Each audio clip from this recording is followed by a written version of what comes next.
વાત કરીએ સ્થાનિક સ્વરાજની ચૂંટણીમાં ઉમેદવારોના નામની જાહેરાત બાદ ઉઠેલા વિરોધના વંટોળની।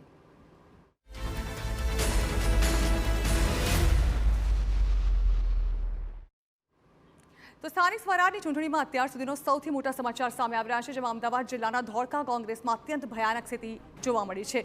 ધોળકા નગરપાલિકાના 36 ઉમેદવારોના મેન્ડેટ જિલ્લા પ્રમુખને પરત સોંપાયા છે, જેમાં ભાજપની બી ટીમ તરીકે કામ કરતા નેતાઓને ટિકિટ આપી હોવાના આક્ષેપ ઉઠ્યા છે। ધોળકા કોંગ્રેસમાં ભારે અસંતોષ ફેલાયો છે। ધોળકા શહેર કોંગ્રેસ પ્રમુખ દિનેશ મકવાણાએ રાજીનામું આપ્યું છે, તો ફોર્મ ભરવાની પ્રક્રિયા માટે હવે ફક્ત ગણતરીનો સમય જ બાકી છે। જો સમયસર મેન્ડેટ જમા નહીં થાય તો તમામ 36 ઉમેદવારોના ફોર્મ રદ થવાની શક્યતા છે। હવે જોવાનું એ રહ્યું કે કોંગ્રેસ ડેમેજ કંટ્રોલ કરે છે કે પછી મોટા પાયે ઉમેદવારી રદ થાય છે।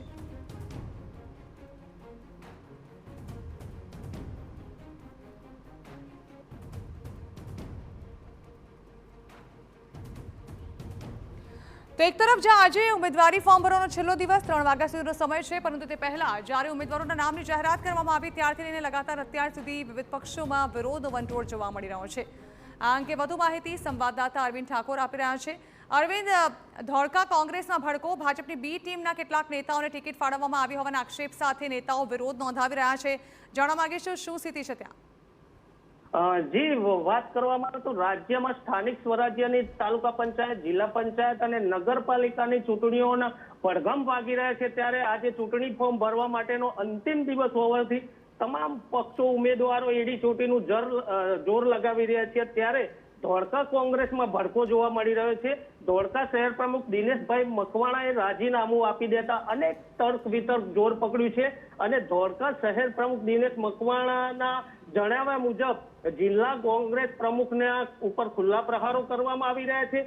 તેમને એવું કહેવામાં આવી રહ્યું કે જે પહેલેથી જ નક્કી કરેલા ઉમેદવારોને ટિકિટો નહીં આપતા અને જે હાલ ભાજપની બી ટીમ તરીકે કામ કરતા ઉમેદવારો અને ભાજપના સ્ટેજ ઉપર જઈને ભાજપના આગેવાનો સાથે બેસતા ઉમેદવારોને કોંગ્રેસ દ્વારા ટિકિટ ફાળવતા સમગ્ર વિસ્તારમાં અસંતોષ ફેલાયો છે અને દિનેશભાઈ મકવાણાએ આ કારણથી હાલ પોતાના પદ ઉપરથી રાજીનામું આપી દીધું છે અને ધોળકા નગરપાલિકાની 36 સીટના તમામ ઉમેદવારોના મેન્ડેટ જિલ્લા પ્રમુખને પાછા સોંપી દેવામાં આવ્યા છે।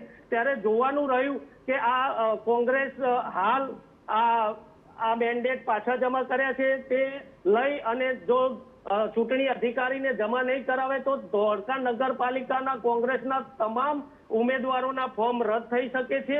હવે જોવું રહ્યું કે કોંગ્રેસ આનું ડેમેજ કંટ્રોલ કરે છે કે કોઈ સમજાવવામાં આવે છે અને આ 36 મેન્ડેટ જો જમા ચૂંટણી અધિકારીને કરશે તો જ તેમના ફોર્મ માન્ય ગણવામાં આવશે, ન તે રદ કરવામાં આવશે। તો હવે જોયું રહ્યું કે કોંગ્રેસ આગળ શું કાર્યવાહી કરે છે।